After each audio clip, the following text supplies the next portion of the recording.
Sir. বলো। Sir sir আমি sir আর বাসা স্যার বগুড়া তো স্যার। তো আমরা হলো বগুড়া না, বাসার কাছাকাছি পুলিশ হাসপাতাল আছে। ওইখানে আমার আম্মু দিছিল ভ্যাকসিন, মানে আগে অক্সফোর্ড অ্যাস্ট্রাজেনেকার। তো হ্যাঁ, আমি রেজিস্ট্রেশন যখন করছি, তখন আমি পুলিশ হাসপাতালে দিলাম, যে আম্মু যেহেতু দিয়েছে ভিড়টিরও কম হয় তো দিছি। তো এখন তো স্যার আমি ওইখানে খোঁজ নিয়ে দেখি ওদের বর্তমানে ভ্যাকসিনের কোনো বুথ নাই। তো সেই জন্য ওরা ভ্যাকসিনের কোনো মেসেজও দিতেছে না। অসুবিধা নাই, যেগুলো বুথ তো আগে আগে ছিল এখন বন্ধ আছে, ওই সব বুথ গুলাই চালু করবে। আমি আজকে ঢাকায় কথা বলছি হেলথের সাথে, ডিজি হেলথের সাথে। ওনারা বললো যে সব বুথ গুলাই চালু করবে, কিন্তু যারা ওইসব বুথে চয়েস দিছে ওদের একটু দেরি করতে হবে। তো তুমি দিতে স্যার, পারবা না, তোমার মেসেজ আসবে না। ও, স্যার ওই তো মেসেজ তো আসে না। আমি যখন যা কথা বলছি ওরা বলতেছে আমাদের এখানে টিকা কার্যক্রম কি শুরু হবে কি না হবে ওরা বলতে পারে না। শুরু হবে, আর আর যদি শুরু না হয় তোমাদের ওই আমরা চেষ্টা করতেছি যে সবার লিস্ট দিয়ে আবার নতুন করে রেজিস্ট্রেশন করে এইখানে ভ্যাকসিন দিচ্ছে ওই কেন্দ্র সিলেকশন করার একটা অপশন ওরা পারে কিনা সেটা আলাপ করছি আজকে। হ্যাঁ, জি স্যার, জি স্যার, এটা করলে ভালো হয়, কারণ আমার অনেক ফ্রেন্ড এই রন মেডিকেল কলেজে কেন্দ্র সিলেক্ট করছিল, তো ওরা ভ্যাকসিন দিতে পারছে। এটা একটু তোমাদের ভুল হয়েছে। যেমন আজকে আমরা প্রায় 350 দেওয়া হয়েছি মেডিকেলে আমাদের, যারা আবার যারা মনে করো ময়মনসিংহ মেডিকেল নাই তারা দিতে পারেনি আজকে। জি স্যার, মানে ওই সেম সমস্যা হয়েছে ময়মনসিংহ এর সমস্যাটাই। ওটা আমরা চেষ্টা যেখানে করতেছি, তোমরা কানেক্টেড থাইকো, দেখি ঠিক করে দেওয়া যায় কিনা। ঠিক আছে স্যার। আমরা স্যার শুরু করি, আমার ক্লাস 208 স্যার জন হয়েছে। হ্যাঁ, লাস্ট একটা প্রশ্ন স্যার। হ্যাঁ বলো। স্যার এখন তো আমাদের ভ্যাকসিন দেওয়া হচ্ছে, তাহলে স্যার আমাদের পরীক্ষা তো স্যার ক্যাম্পাস খুলে তারপরেই নেওয়া হবে তাই না হ্যাঁ, স্যার? ঈদের পরে আমরা হয়তো একটা আবার ট্রাই করবো, যেহেতু ভ্যাকসিন দেওয়া হচ্ছে। এখন তো জি ঈদ স্যার। আর খুলে তো লাভ নাই, যে হার্ড লকডাউন বললেও তো আসতে পারবো না। জি স্যার।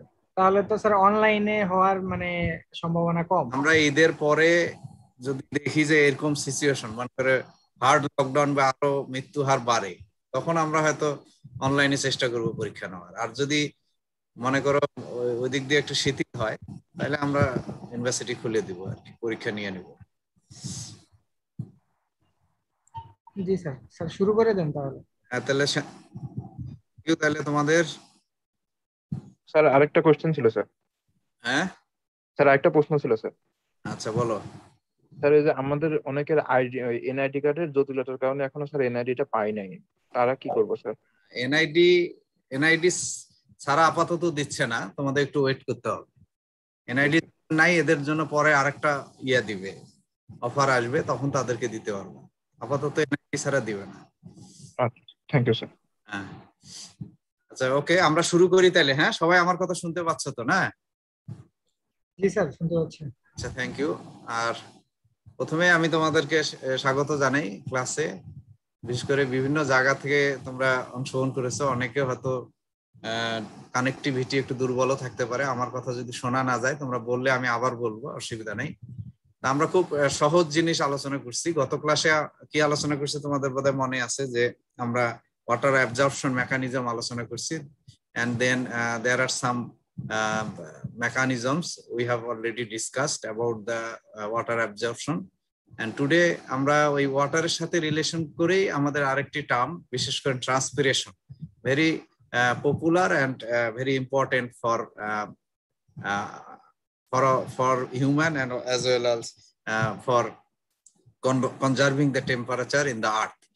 তাই সেই ট্রান্সপিরেশন নিয়ে আমরা আজকে আলোচনা করব। ট্রান্সপিরেশন তোমরা জানো, কিন্তু এখানে আমরা কিছু মেকানিজম, বেসিক্যালি ট্রান্সপিরেশন কি ধরনের transpiration, how many types of transpiration, and what are the structural component of stomata, and then আমরা জানি যে স্টোমাটা ওপেনিং এবং ক্লোজিং হয় দিনে এবং রাতে, সেটি আমরা আলোচনা করব। হ্যাঁ, এবং তার মেকানিজম গুলো আলোচনা করব। সবগুলা যে পরীক্ষায় দেই তা না, আমার আলোচনায় তোমরা বুঝতে পারবা কোনগুলা পরীক্ষায় দেই। আমরা ট্রান্সপিরেশন আমরা জানি যে এখানে তিন ধরনের ওয়াটার এক্সচেঞ্জ বিহেভিয়ার আছে ইন দা আর্থ। একটা হলো আমরা জানি যে বৃষ্টিপাত হয় সেটিতে পরে, আর দুটি প্রক্রিয়ায় পানি ইভাপোরেট হয়। একটি হলো সরাসরি ইভাপোরেশন ফ্রম দা সারফেস, সেটি এই যে কোনো সারফেস থেকে হইতে পারে, আবার পাতার উপরে পানি পড়ে সেটা থেকেও ইভাপোরেশন হতে পারে। এই জন্য আমরা বলি যে ইভাপো ট্রান্সপিরেশন বলি, ইভাপোরেশন প্লাস ট্রান্সপিরেশন। আমরা আজকের আলোচনা কনফাইন করব ফর কি ট্রান্সপিরেশন। ট্রান্সপিরেশন হলো কি, দেখো তোমরা, transpiration is the evaporation of, ট্রান্সপিরেশনটাও কিন্তু one kind of evaporation, because ওয়াটারটা বের হয়ে যায় ভেপার ফর্ম। হ্যাঁ, vapor water from plants, it occurs simply at the leaves while their stomata are open for the passage of carbon dioxide and oxygen during photosynthesis. এই transpiration সম্পর্কে আজকে আমরা detail আলোচনা করব। How many types of transpiration exist in the nature? দেখো, there are 3 types of transpiration আছে। এর basically আমরা জানি যে কিউটিকলের নাম তোমরা সবাই জানো, যে রুট, স্টেম এবং লিফের যে ইন্টারনাল স্ট্রাকচার, সেখানে আউটার সারফেসে এরকম কিউটিকল থাকে। এই কিউটিকল দিয়েও কিন্তু ট্রান্সপিরেশন হয়, বাট ভেরি ফিউ, 1 থেকে 5% এর ভিতরে হয়।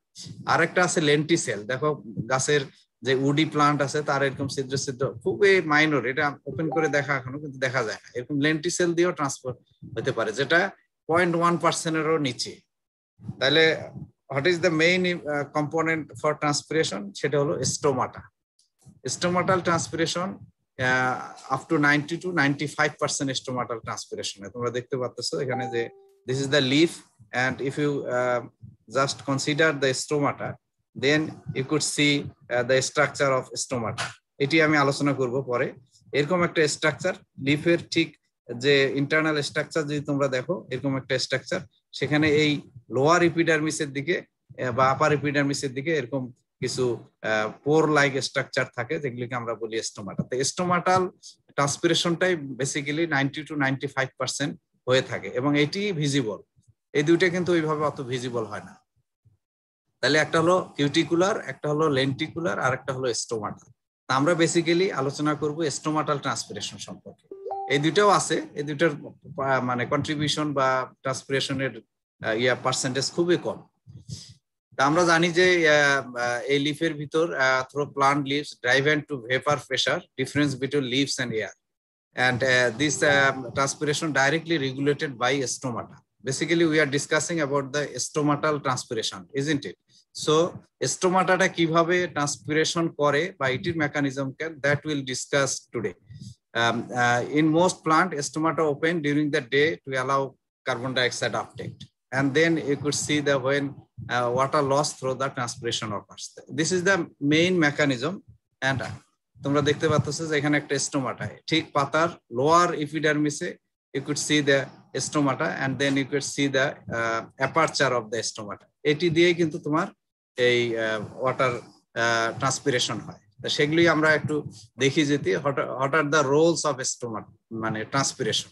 বেসিক্যালি এই ট্রান্সপিরেশন না হলে ওয়াটার মুভমেন্ট কিন্তু হবে না। মনে করো রুটের মাধ্যমে যে আমাদের ওয়াটার অ্যাবজর্ব হয় প্লাস নিউট্রিয়েন্টস, সেটি যদি ট্রান্সপিরেশন করে পাতা দিয়ে বের হয়ে যায়, আমি যদি তোমাদের জিজ্ঞাসা করি যে how many percentage of water can be evaporated through stomata, তোমরা হয়তো চিন্তাও করতে পারবে না যে গাছ যদি 100 গ্যালন পানি অ্যাবজর্ব করে, গতকাল ক্লাসে আমি ডিসকাস করেছি about the water absorption mechanism. এই ওয়াটার অ্যাবজর্ব যে করে, এর 99% ওয়াটারই কিন্তু তোমার এই ট্রান্সপিরেশনের মাধ্যমে ভেপার ফর্মে আমাদের আর্থের ভিতরে সেটি বের হয়ে যায়, সো দ্যাট আমরা একটা কুল এনভায়রনমেন্ট পাই। এটার জন্য সেটার কন্ট্রিবিউশন আমরা আলোচনা করব। আমরা এখন আলোচনা করতেছি দ্য ইম্পর্টেন্স অফ ট্রান্সপিরেশন।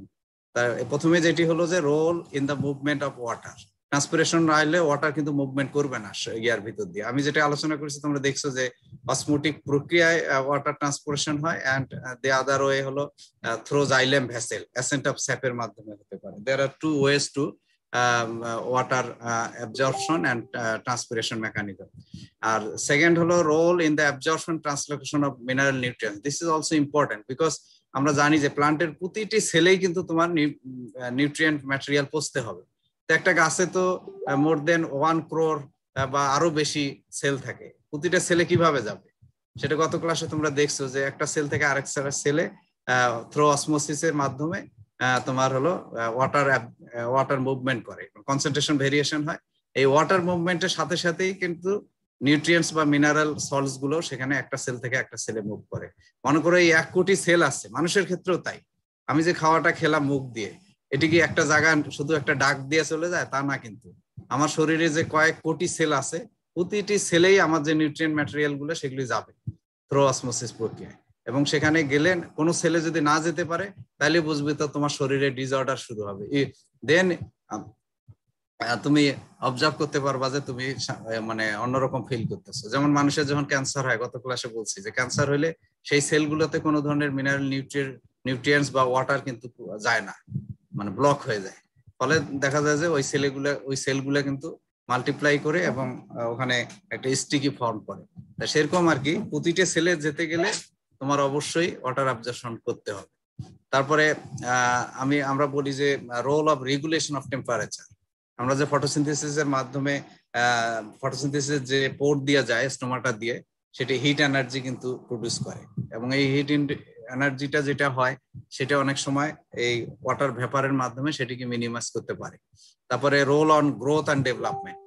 হ্যাঁ, plant high rate of transpiration হয়, exhibit adequate development of mechanical tissue. যত বেশি ট্রান্সপিরেশন হবে তখন গাছের ভিতরে কিন্তু কিছু মেকানিক্যাল টিস্যু ডেভেলপ করে। তোমরা জানো যে মেকানিক্যাল টিস্যু হলো sclerenchyma tissue, collenchyma tissue and some vessel আছে, জাইলেম আছে, এগুলি কিন্তু তখন শক্ত হয় এবং গাছ খুব, যেসব গাছে দেখবা ট্রান্সপিরেশন বেশি হয় বা মানে খুব ফাস্টার হয় বা মনে করো রুট লেভেল থেকে উপরের দিকে যায়, তখন কিন্তু সেটির গ্রোথ অ্যান্ড ডেভেলপমেন্টটা বেশি হয়।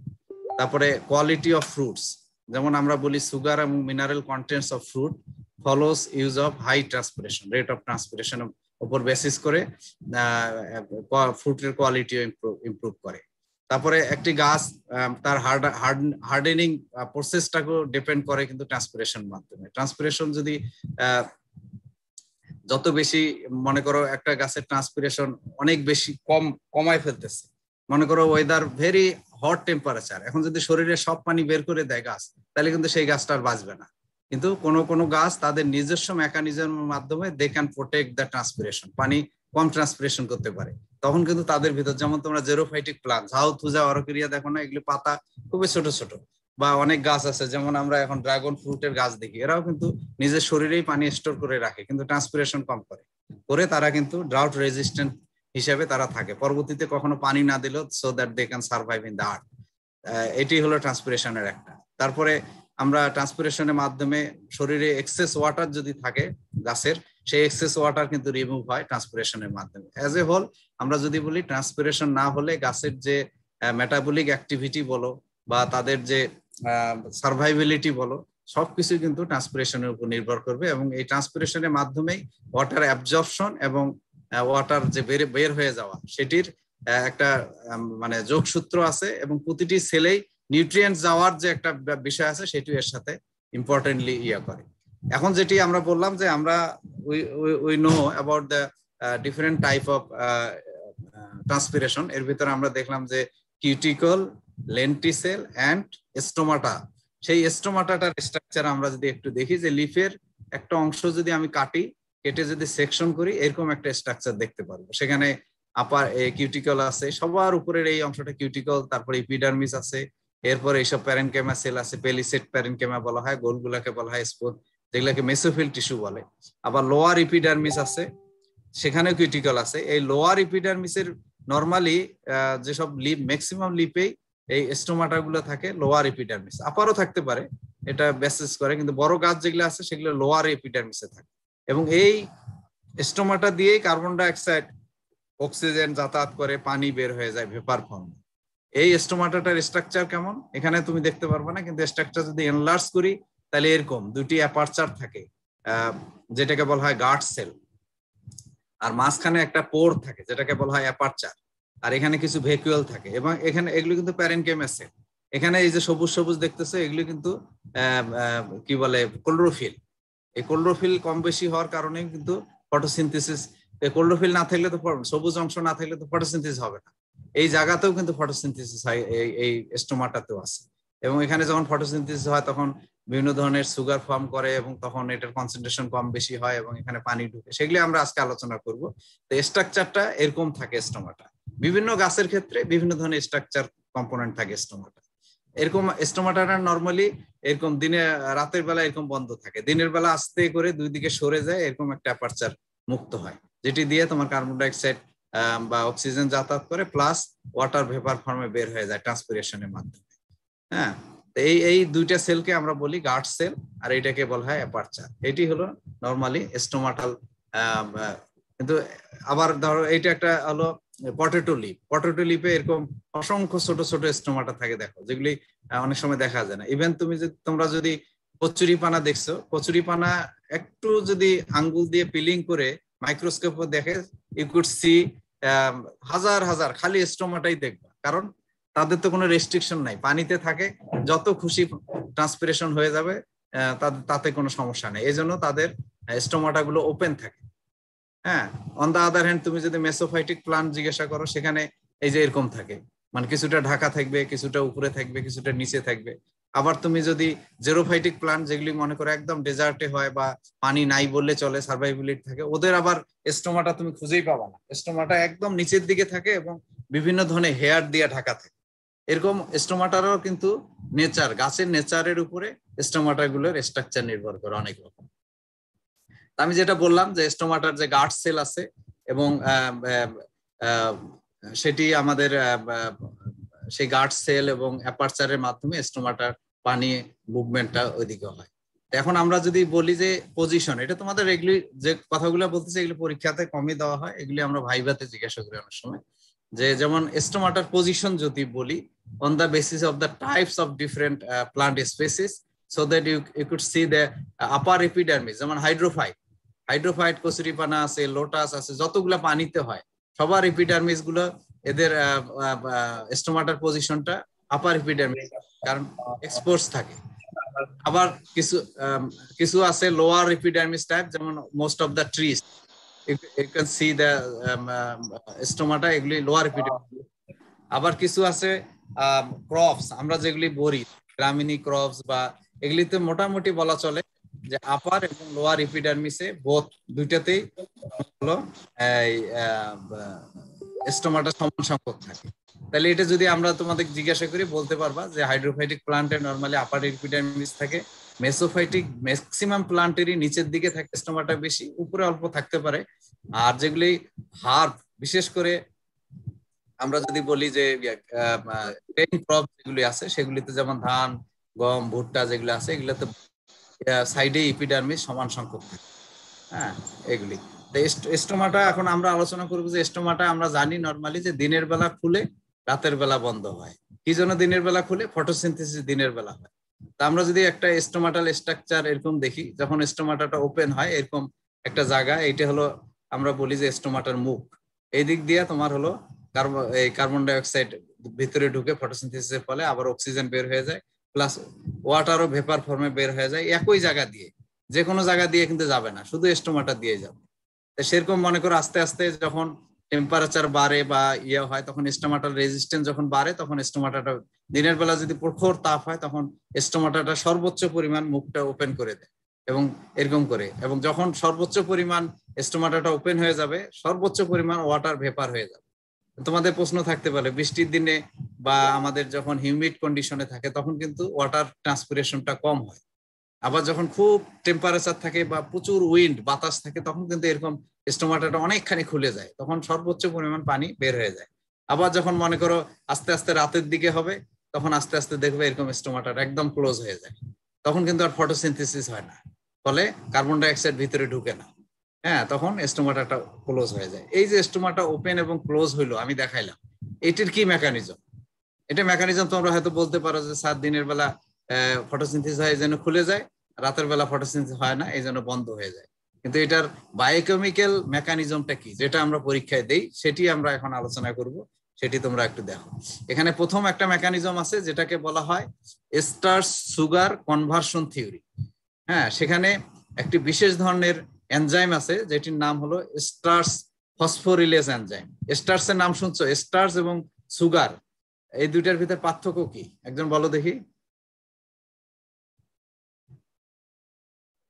স্যার, সুগার ডাইস্যাকারাইড আর স্টার্চ হচ্ছে পলিস্যাকারাইড। হ্যাঁ, এইটা। আর আরেকটা বিষয় হলো তার সাথেই, সেটা হলো স্টার্চ হলো সুগার হচ্ছে sir it is the combination of many sugars. একটা স্টার্চ কম্পোনেন্টে কয়েক শত সুগার একসাথে বন্ডের মতো থাকে, মানে একটা কম্পোনেন্ট হিসাবে থাকে। আর সুগার বা ডাইস্যাকারাইড যেটা বললা, সেটা আলাদা আলাদা তারা কম্পোনেন্ট থাকবে, যেটা আমরা একটু পরে দেখব। তো এই স্টার্চ এবং সুগারে কনভার্সন হয় এই থিওরিতে। এই সেখানে স্টার্চ ফসফোরিলেজ এনজাইম একটা গুরুত্বপূর্ণ রোল প্লে করে for stomata opening and closing. সেখানে সায়েন্টিস্টরা বলছে, এখানে যদি একটু কনফিউজিং তোমরা বলতে পারো, যে যখন পিএইচ এর পরিমাণ 5 এর উপরে চলে যাবে তখন এই এনজাইমটাই কাজ করবে হাইড্রোলাইসিস এনজাইম হিসাবে। আবার সায়েন্টিস্টরা বলতেছে যদি 4.6 এর নিচে যায় পিএইচ, তাহলে সেই এনজাইমটাই আবার সিনথেসিস এনজাইম হিসেবে কাজ করবে। হাইড্রোলাইসিস এনজাইম মানে ভেঙে দিবে, সিনথেসিস এনজাইম মানে আবার সেগুলি অ্যাকুমুলেট বা এক জায়গায় অ্যাকুমুলেট করবে। তা আমরা যদি একটু দেখি এখানে, যে আমরা যখন দিনের বেলা যখন লাইট থাকে তখন দেখো ফটোসিনথেসিস হবে গাট সেলে। গাট সেলে কি আছে? গাট সেলে আমি একটু আগে ছবি দেখাইলাম, গাট সেলে তোমার হলো ক্লোরোফিল আছে, সবুজ অংশ দেখছো। সেই ক্লোরোফিল থাকার কারণে স্টোমাটার যে গাট সেল সেখানে ফটোসিনথেসিস হবে। ফটোসিনথেসিস হইলে হবে কি, কার্বন ডাইঅক্সাইড কনজিউম হবে, হইলে তোমার সেল পিএইচ কিন্তু বেড়ে যাবে। মানে কার্বন ডাইঅক্সাইড যেহেতু ইউজ হচ্ছে ফটোসিনথেসিসে, ফলে কার্বন ডাইঅক্সাইডের পরিমাণ কমে গেলে তখন সেলের পিএইচ কিন্তু বেড়ে যাবে অনেক। সেলের পিএইচ যখন বেড়ে যাবে তখন একটু আগে আমি বললাম যে 5 এর উপরে গেলেই এই এসপিএলএস এনজাইমটা তোমার হলো হাইড্রোলাইসিস অ্যাক্টিভিটি তার ইয়া করবে। তার মানে তখন যে স্টার্চ হিসাবে যে কম্পোনেন্ট গুলো থাকে সেগুলো তখন ভেঙে ভেঙে নর্মাল সুগারে পরিণত হবে। তা মনে করো একটা স্টার্চ ভেঙে যদি 100টা সুগারে পরিণত হয়, বা মনে করো 10টা সুগার একসাথে মিলে একটা স্টার্চ ছিল, সেটা ভেঙে 10টা সুগারে পরিণত হলো, তখন তার কনসেন্ট্রেশন বাড়বে না কমবে? তখন কিন্তু তার কনসেন্ট্রেশনটা সেই সলিউশনে, যেহেতু 10টা মলিকুল আলাদা আলাদা হয়ে গেল, কনসেন্ট্রেশন কিন্তু বাড়বে, ওয়াটার পটেনশিয়াল কমে যাবে। ওয়াটার পটেনশিয়াল যখনই কমে যাবে বা কনসেন্ট্রেশন বাড়বে, তখন কিন্তু বাহির থেকে ওই গার্ড সেলের ভিতরে পানি ঢুকবে। পানি ঢুকলে হবে কি, সেলটা গত ক্লাসে আলোচনা করছি না যে টার্গার প্রেসার বৃদ্ধি হবে, পানি ঢুকে সেলগুলো ওয়ালের দিকে চলে যাবে, ফলে মাঝখানে যে স্টোমাটার অ্যাপারচারটা দেখালাম ওটা ভেঙে যাবে। এখন যদি তোমরা দেখো যে এই যে এটা হলো একটা স্টার্চ মলিকুল, একটার সাথে একটা কিন্তু বন্ডেজ, দেখো 10টা না, এখানে কয়টা, 4 4 8টা বা 10টা এরকম সুগার একসাথে বন্ড করে লাগলে একটা মলিকুল হিসাবে এখানে কাউন্ট হবে। এইটি যখন ভেঙে যায় তখন এরকম অসংখ্য গ্লুকোজ মলিকুল বা সুক্রোজ মলিকুল গুলা আলাদা আলাদা হবে, ফলে এগুলোর কিন্তু কনসেন্ট্রেশন প্রতিটারই আলাদা আলাদা কম্পোনেন্ট থাকার কারণে কনসেন্ট্রেশন কিন্তু অনেক বেড়ে যাবে। কনসেন্ট্রেশন যখন বেড়ে যাবে তখন অসমোসিস প্রক্রিয়ায় বাহির থেকে পানি এর ভিতরে ঢুকবে। এই জন্যই তোমার হলো এই স্টোমাটাটা ওয়াটার অ্যাবজর্ব করে টার্গার প্রেসারের কারণে স্টোমাটা ওপেনিং হবে। তাহলে এখানে কি হলো আরেকবার বলি, যে দিনের বেলা ফটোসিনথেসিস হওয়ার ফলে কার্বন ডাইঅক্সাইড কনজিউম করার ফলে সেলের পিএইচ যখন বাড়বে, এই এনজাইমটা তখন হাইড্রোলাইসিস এনজাইম হিসেবে কাজ করবে, এবং স্টার্চ যে রাতের বেলা যে স্টার্চ হয়ে থাকে সেটি ভেঙে গ্লুকোজে পরিণত হবে। আর গ্লুকোজ যখনই পরিণত হবে সেই সেলের কনসেন্ট্রেশন বেড়ে যাবে, মানে কনসেন্ট্রেশন বাড়া মানে ওয়াটার পটেনশিয়াল কমে যাবে। ওয়াটার পটেনশিয়াল যখন কমে যাবে, বাহির থেকে তখন ওই গার্ড সেলের বাইরে যে সাবসিডিয়ারি সেলগুলো আছে সেখান থেকে পানি গার্ড সেলে ঢুকবে। গার্ড সেল যখনই ঢুকবে তখন সেলগুলো টার্জিডিটি বেড়ে যাবে, ফলে স্টোমাটাটা ওপেন হয়ে যাবে। আর পাশাপাশি দেখো রাতের বেলা কি হবে, রাতের বেলা ফটোসিনথেসিস হবে না, না হলে কি হবে, রেসপিরেশন তো চলতেই থাকবে। রেসপিরেশন যখন চলতে থাকবে তখন কার্বন ডাইঅক্সাইড কিন্তু প্রোডাকশন হইতেই থাকবে। কার্বন ডাইঅক্সাইড যখন সেলের ভিতর প্রোডাকশন হইতেই থাকবে তখন কিন্তু সেলের পিএইচ কিন্তু অনেক কমে যাবে। তার মানে আমরা বললাম 4.6 এর নিচে যদি পিএইচ যায় তখন এই এনজাইমটাই এখানে সিনথেসিস এনজাইম হিসেবে কাজ করবে, এবং এই জায়গায় দিনের বেলা যে অসংখ্য গ্লুকোজ তৈরি হলো স্টার্চ ভেঙে, রাতের বেলা যখন সিনথেসিস এনজাইম কাজ করবে তখন ওই গ্লুকোজ গুলো আবার সবগুলো অ্যাকুমুলেট হয়ে কম্পাউন্ড হয়, স্টার্চ কম্পাউন্ড তৈরি করবে। অসংখ্য গ্লুকোজ মিলে একটা করে স্টার্চ বা একাধিক স্টার্চ কম্পাউন্ড, যখন মনে করো 1000 গ্লুকোজ ছিল সেখান থেকে 10টা স্টার্চ ছিল, তাইলে 1000 কম্পোনেন্টের যে কনসেন্ট্রেশন 10টা কম্পোনেন্টের কনসেন্ট্রেশন এক হবে না, তার মানে কনসেন্ট্রেশন কমে যাবে। কমে গেলে ওয়াটার পটেনশিয়াল আলটিমেটলি বেড়ে যাবে, বেড়ে গেলে তোমার এই টার্জিডিটি কমে যাবে এবং সেই গার্ড সেল থেকে পানি বাইরে বের হয়ে যাবে। তখন যেহেতু কনসেন্ট্রেশন এখানে কমে গেল, বাইরের কনসেন্ট্রেশন বেশি, পানি কিন্তু বের হয়ে যাবে এক্সোসমোসিসের মাধ্যমে, মানে আমরা যেটা প্লাজমোলাইসিস বলছি একেবারে ওইরকম হবে না, সেলের শ্রিঙ্কেজ হবে না, কিন্তু নর্মালি একটু পানি বের হয়ে যাবে। যখনই পানি বের হয়ে যাবে তখন গার্ড সেল দুটো আবার এক জায়গায় হয়ে বন্ধ হয়ে যাবে, আমরা যেটা একটু আগে ছবি দেখাইলাম। এটিকে বলা হয় স্টার্চ সুগার কনভার্সন থিওরি। তাহলে এখানে বেসিক্যালি মেজর থিমটা হলো এই এনজাইমটা যখন পিএইচ কার্বন ডাইঅক্সাইড ব্যবহার এবং কার্বন ডাইঅক্সাইড প্রোডাকশন দুটির কারণে একটা পিএইচ কমে যাবে, একটা পিএইচ বেড়ে যাবে। বেড়ে গেলে হাইড্রোলাইসিস এনজাইম কাজ করবে, কমে গেলে সিনথেসিস এনজাইম কাজ করবে। এবং হাইড্রোলাইসিস এনজাইম যখন কাজ করবে স্টার্চ তখন ভেঙে গ্লুকোজ হবে, আর যখন সিনথেসিস হবে তখন দিনের বেলা যে গ্লুকোজ গুলো ছিল ওগুলো আবার একসাথে জোড়া লেগে স্টার্চ কম্পোনেন্ট হবে। এর ফলে কনসেন্ট্রেশনে ভেরিয়েশন হওয়ার কারণে একসময় পানি অ্যাবজর্ব করে অ্যাপারচার দুইটা গার্ড সেল দুইটা সরে যাবে, ওপেন হবে, এটা ক্লোজ হবে। এটা হলো একটা মেকানিজম। এটি আবার তোমরা এখানে একটু একই মেকানিজম আমি একটু লিখে দিছি, পরীক্ষার সময় তোমাদের যদি এইভাবে লিখতে চাও এইভাবে লিখতে পারবা যে ফটোসিনথেসিস কার্বন ডাইঅক্সাইড কনসেন্ট্রেশন যেহেতু ইউজ করতেছে কমে যাচ্ছে, পিএইচটা বেড়ে যাচ্ছে, ফলে স্টার্চ থেকে সুগার কনভার্সন হবে এবং সেল স্যাপ কনসেন্ট্রেশনটা বেড়ে যাবে, ফলে এন্ডোসমোসিসের মাধ্যমে ওয়াটার ভিতরে ঢুকবে। ওয়াটার ভিতরে ঢুকলে সেখানে টার্গার প্রেসার ইনক্রিজড হবে, সো দ্যাট স্টোমাটাটা ওপেন হবে। On the other hand, if you look at the right side, you can see in the night time carbon dioxide concentration টা বাড়বে, এখানে pH টা কমে যাবে, ফলে ওই এনজাইমের কথাটা এখানে নাই, এনজাইমের কথাটা এর সাথে সংযুক্ত করবা, কনভার্সন অফ সুগার টু স্ট্রাস হবে, ফলে সেল স্যাপ কনসেন্ট্রেশন কমে যাবে এবং এক্সোসমোসিস হবে, যেটাকে আমরা প্লাজমোলাইসিস বলি, সেখান থেকে ওয়াটার বের হয়ে যাবে, ফলে টার্গার প্রেসার কমে যাওয়ার কারণে স্টোমাটাটা ক্লোজ হবে। এটি হলো একটা থিওরি।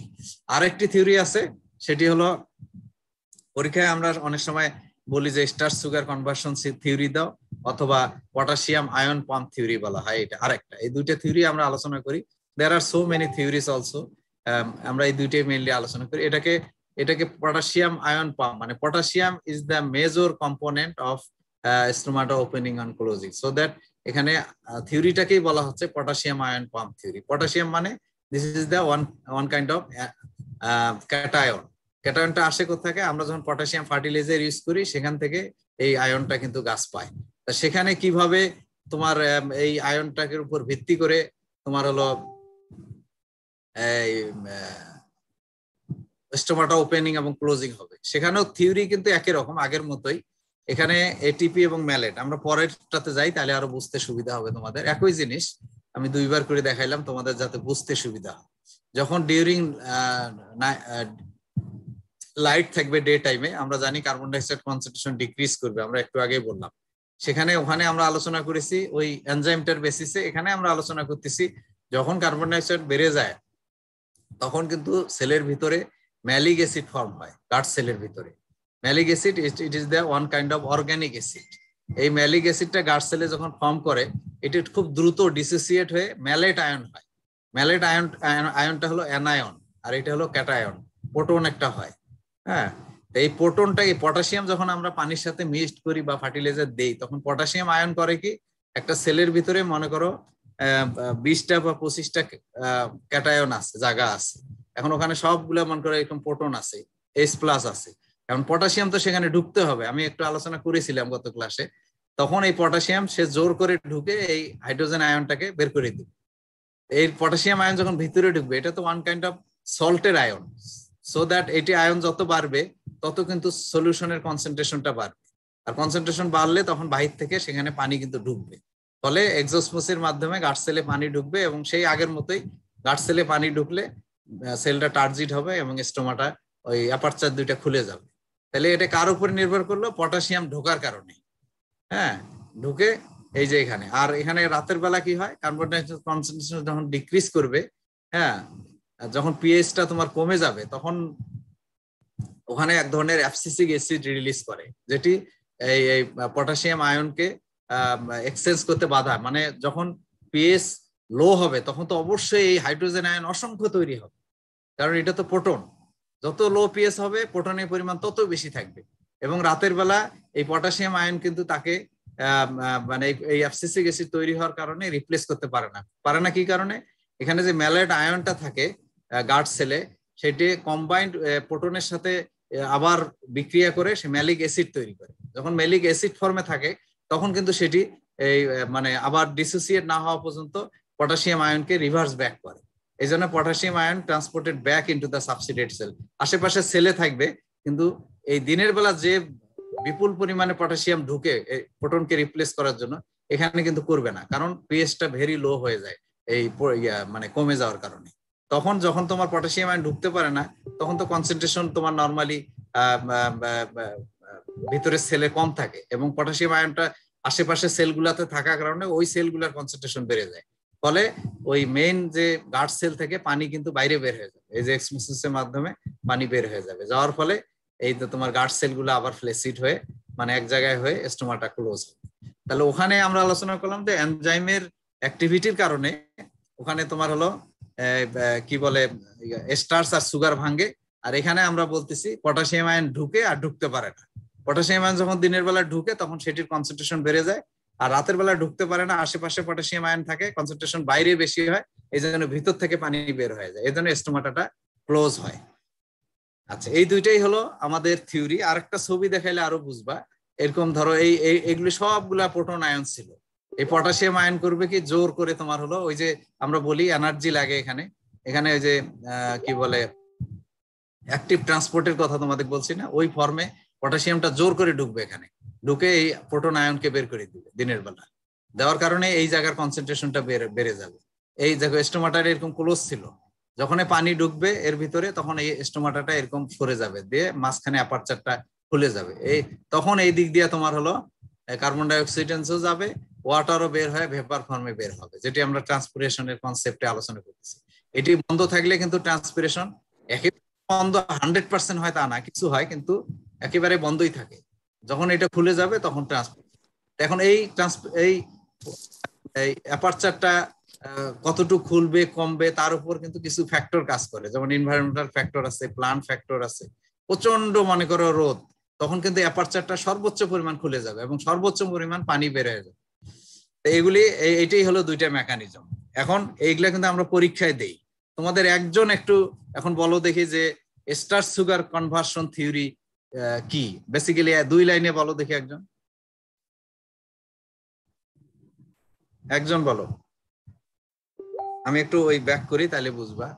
হ্যাঁ, এটা একটু ব্যাখ্যা করো, একজন ব্যাখ্যা করো, তুমি দেখেই ব্যাখ্যা করো যে কি হয়।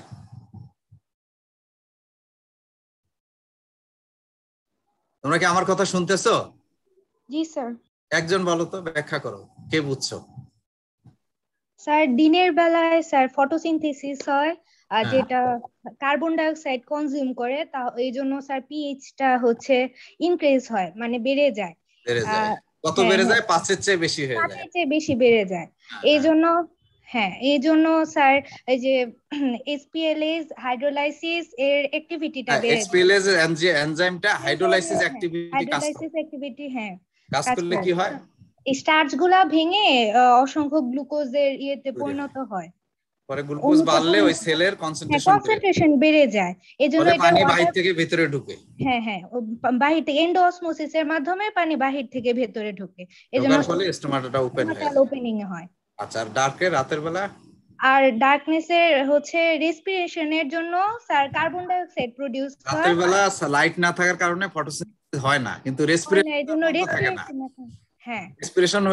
না হইলে তো গাছ বাঁচবে না, বুঝো না? হ্যাঁ,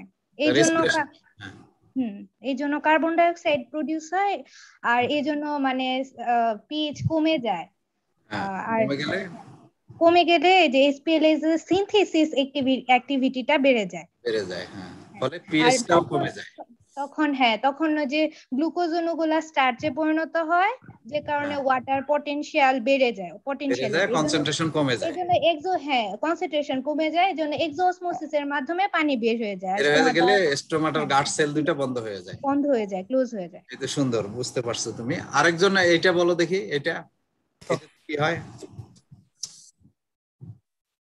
এই স্যার, হ্যাঁ বলো, আরেকজন এটা স্যার বলো, এত বলার দরকার নেই, সংক্ষেপে বলো। হ্যালো, হ্যাঁ, এই থিওরিটা স্যার স্টার সুগার মতো বাজাচ্ছে স্যার, তখন ওইটা তোমার বলার দরকার নাই, এইটা বলো। কোনটা স্যার?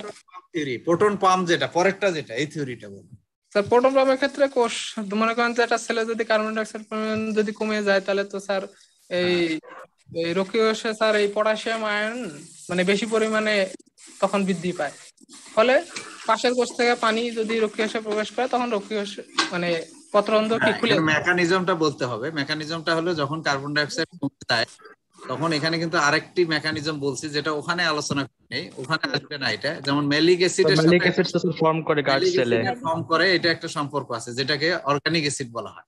এই ম্যালিক অ্যাসিডটা কিন্তু দ্রুত ম্যালেট আয়ন করে, যেটা অ্যানায়ন, আর সাথে প্রোটন মানে H+ হয়। এই পটাশিয়াম আয়নটা ওই H+ আয়ন মানে রিপ্লেস করে, সেলের ভিতরে পটাশিয়ামটা ঢুকে প্রোটনকে বের করে দেয়, হ্যাঁ, আয়ন এক্সচেঞ্জের মাধ্যমে আর কি। করে দেওয়ার কারণে সেলের ভিতর যত পটাশিয়াম ঢুকবে তত কনসেন্ট্রেশন বেড়ে যাবে, ওয়াটার পটেনশিয়াল কমে যাবে, তখন বাহির থেকে এন্ডোসমোসিসের মাধ্যমে ওয়াটার ঢুকবে। ওই যে যেটা বললো না আগে থিওরিটা, নিচের দিকে কিন্তু সেম কথা একই, এই জায়গা থেকে এই পর্যন্ত। তারপরে আবার রাতের বেলা একই কাজ হয়, সেখানে পটাশিয়াম আয়নটা ঢুকতে পারে না, কারণ সেখানে এক ধরনের ম্যালেট আয়নটা ডিসোসিয়েট হয়ে আবার সেই ম্যালিক অ্যাসিডে রূপান্তরিত হয়। ম্যালিক অ্যাসিড যখন ভিতরে সেলের ভিতরে থাকবে তখন কিন্তু পটাশিয়াম আয়ন ঢুকতে দেয় না, সেখানে এক ধরনের অ্যাবসিসিক অ্যাসিড রিলিজ করে। এর ফলে হয় কি, পটাশিয়াম আয়ন ওর আশেপাশে তখন বাইরে হয়ে যায়, হ্যাঁ, তখন পানি পানি বের হয়ে যাবে। পানি বের হয়ে গেলে তো স্যার ওই যে রক্ষী কোষ মনে করেন যে কোষগুলো তখন আর বের হবে, তখন বন্ধ হয়ে যেতে হবে, বন্ধ হবে। হ্যাঁ, এই তেমনি ভাবে এখানে যে ছবিটা আছে একই জিনিস এখানে দিলাম। এখন আমরা এই দুইটা খুবই একটু ভালো করে পড়বা, যদি না বুঝো তাহলে বুঝে নিবা। এই দুইটা আমরা পরীক্ষায় দেই, কিন্তু পরীক্ষায় আসলে তখন এরকম সবগুলা দেওয়ার দরকার নাই, মানে একটা আমি কিন্তু 3টা দেখাইলাম, দেখো একটা হলো এইটা, একটা হলো এইটা, আরেকটা হলো এইটা, একই জিনিস কিন্তু কম্বিনেশন করে উত্তরটা দিবা। মনে করো এইটার সাথে একটা ছবি দিয়ে দিলে এটা, তখন আর নিচের টুকু লিখতে হবে না, বা লিখলেও লিখতে পারো। কারণ তারপরে মনে করো আবার যদি এইটা দিতে চাও, এটা একবারেই কিন্তু লাইট ডার্ক দুইটারই কথা বলা আছে, এটা তোমরা ভালো বুঝতে পারো, আন্ডারস্ট্যান্ডিং ভালো, সেটাই দিবা, অসুবিধা নেই। হ্যাঁ, এখন আমরা আসি, যদি তোমাদের বলি বাংলায় তো স্যার খুব ভালোই লেখা যায় স্যার, ইংলিশটা একটু একেবারে ইজি ফর্মে লিখবা, কোনো সমস্যা নাই। তোমরা যেটা বুঝো, মনে করো এই যে carbon die oxide concentration decreases, এরকম এইটুকুই লিখবা, আর কিছু লেখার দরকার নেই। ফ্লো চার্টটা চাইলাম বা কিভাবে, এটা খালি লিখে দিবা, অসুবিধা নেই। স্যার ফ্লো চার্টটা কয় মার্কের জন্য দিব? না, এটা তো ডিপেন্ড করে, যখন ক্লাস টেস্ট হয় তখন হয়তো একটা নাম্বার 1 নাম্বার থাকলে বা 2 নাম্বার থাকলে, আর ফাইনালে আবার একই ফ্লো চার্ট, বা ফাইনালে আমরা বলে দিলাম যে কি বলে মানে স্টোমাটা ওপেনিং এবং ক্লোজিং এর মেকানিজম আলোচনা করো। যদি ইন জেনারেল চাই তাহলে 2টা থিওরি আলোচনা করবা, একটা হলো স্টার সুগার কনভার্সন থিওরি, একটা প্রোটন আয়ন পাম্প থিওরি, দুইটাই আলোচনা করবা। হয়তো এটা মিলে তোমাদের নাম্বার হয়তো 7 নাম্বার থাকলো বা আরো বেশি থাকতে পারে, এরকম। মানে ফ্লো চার্ট গুলো দিলেই তোমরা ফুল নাম্বার পেয়ে যাবো, অসুবিধা নেই, এখানে নাম্বার কাটার কোনো সুযোগ নেই। আচ্ছা, এখন হলো আমি যদি বলি যে স্টোমাটা যে খুললো এবং ক্লোজ হইলো, সেগুলো আমরা দেখলাম যে কিছু মেকানিজম আছে। এই স্টোমাটা ওপেন এবং ক্লোজিং কিছু ফ্যাক্টরের উপর নির্ভর করে। ফ্যাক্টরগুলো কি এটা তোমরা সবাই জানো, যে কার্বন ডাই অক্সাইডের কম বেশি হলে স্টোমাটা ওপেনিং ক্লোজিং আমরা একটু আগে আলোচনা করলাম, সেটা হতে পারে। লাইটের কম বেশির কারণে হইতে পারে, পারে কিনা? তারপরে রিলেটিভ হিউমিডিটি যদি কম বেশি হয় তাও হবে। রিলেটিভ হিউমিডিটি যদি বেশি হয় তখন স্টোমাটা ওপেনটা খুব কম হয়। প্রথমে আমি এগুলো ছবি দেখাইলাম না, আস্তে আস্তে অনেক বড় হয়ে গেল ওপেন, আস্তে আস্তে আবার বন্ধ হয়ে গেল। সেরকম রোদ না থাকে, যদি রিলেটিভ হিউমিডিটি বেশি থাকে তাহলে স্টোমাটা আস্তে আস্তে ক্লোজ হবে, মানে বেশি খুলবে না। আবার খুব রোদ হইলে স্টোমাটা বেশি খুলবে, গাট সেল ওপেন হবে। আবার টেম্পারেচারের উপর নির্ভর করে। আমরা জানি যে 30 ডিগ্রি সেন্টিগ্রেড টেম্পারেচার থাকলে নরমালি গাছের ট্রান্সপিরেশনটা খুব স্মুথলি হয়।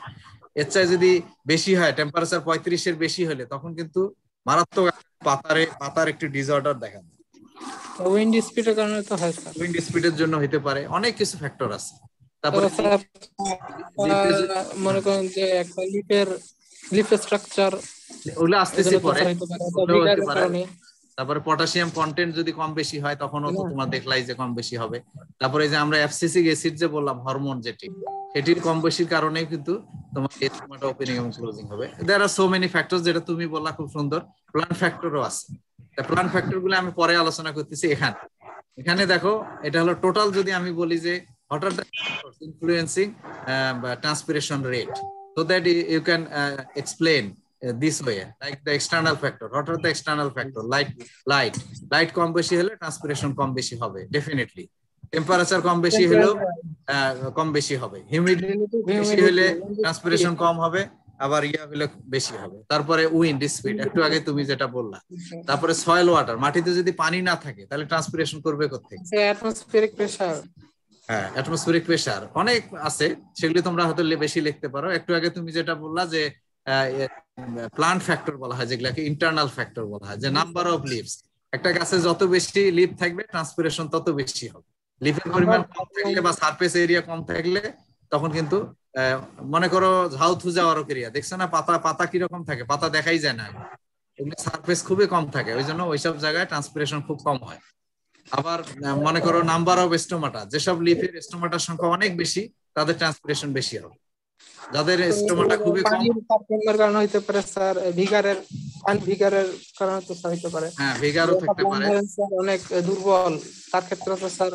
হ্যাঁ, তারপরে হলো সাইজ অফ দা লিফ হতে পারে, বড় লিফ যেগুলো সেগুলোতে ট্রান্সপিরেশন বেশি হবে, যেগুলো হলো থিন বা চিকন লিফ সেগুলোতে ট্রান্সপিরেশন কম হবে। তারপর কিন্তু অনেক সময় কারো কারো থিক থাকে, কোনো কিউটিক্যাল থিন, আর কারো কারো কিউটিক্যাল থাকেই না। কিউটিক্যাল বেশি মোটা থাকলে সেখানে ট্রান্সপিরেশন রেটটা কমে যায়। ভালো স্কিল হয়ে গেছে। তাহলে there are so many factors influences the transpiration rate. বোঝা গেছে? তাইলে আমরা মোটামুটি ট্রান্সপিরেশনের ক্ষেত্রে আলোচনা করলাম যেগুলি, সেগুলি শুনলা। এরপরে একটি টার্ম আলোচনা করব, গাটেশন। নাম শুনছো তোমরা? গাটেশন দেখো, এই যে এরকম ভোরে যখন তোমরা অনেক সময় বা দিনে, মানে এখন তো শীতকাল না, তারপরেও যেদিন খুব গরম থাকবে। আচ্ছা, আমি আগে বলি, তোমরা এখন আমি বলার পরে তুমি বলো, আমি জিজ্ঞাসা করলে বলবা। একটা হলো যে যখন তোমরা এই যখন হট হিউমিড থাকে, খুব গরম, খুব সকালে যদি রাতে বা ভোরে বের হয়ে যাও, দেখবা কচুরি পানার পাতার উপরে অনেক জমা হয়ে থাকে। বৃষ্টি হয় নাই কিন্তু পানি জমা হয়ে থাকে। অনেক সময় কিন্তু গ্লাসে ভর্তি করলে 1 গ্লাস পানি হবে। এই পানিটা আসলো কোত্থেকে? বৃষ্টি তো হয় নাই, এটা তো আমি ঢেলেও দেই নাই। এই পানিটাই এই গাটেশনের মাধ্যমে বের হয়। সেই গাটেশনটাকে বলতেছি যে secretion of water to the surface of leaves through specialised pore, যেটাকে আমরা বলি হাইড্রাথ্রোট। সেটা অনেক সময় লিফে থাকে। হ্যাঁ, এই হাইড্রাথ্রোটের মাধ্যমে যখন টেম্পারেচার ভেরিয়েশন হয়, হিউমিডিটি বেশি থাকে, তখন একেবারে সরাসরি আমরা ট্রান্সপিরেশনে বলেছি যে পানিটা ভেপার ফর্মে বের হয়, বায়ু আকারে বের হয়ে যায়, মানে বাষ্প আকারে বের হয়। আর এখানে পানিটা বের হয় সরাসরি পানি আকারে বের হয়ে লিফের উপরে জমা হয়ে থাকে, না হলে সেখানে টপ টপ করে পড়ে। এই ছবিতে দেখো তোমরা, অনেক সময় ধানের গাছের পাতার উপরে 1 ফোঁটা পানি লেগে থাকে, বৃষ্টি হয় নাই, তাহলে ওই পানিটা আসলো কোত্থেকে? ওই পানিটাই হলো হাইড্রাথ্রোটের মাধ্যমে বের হয়।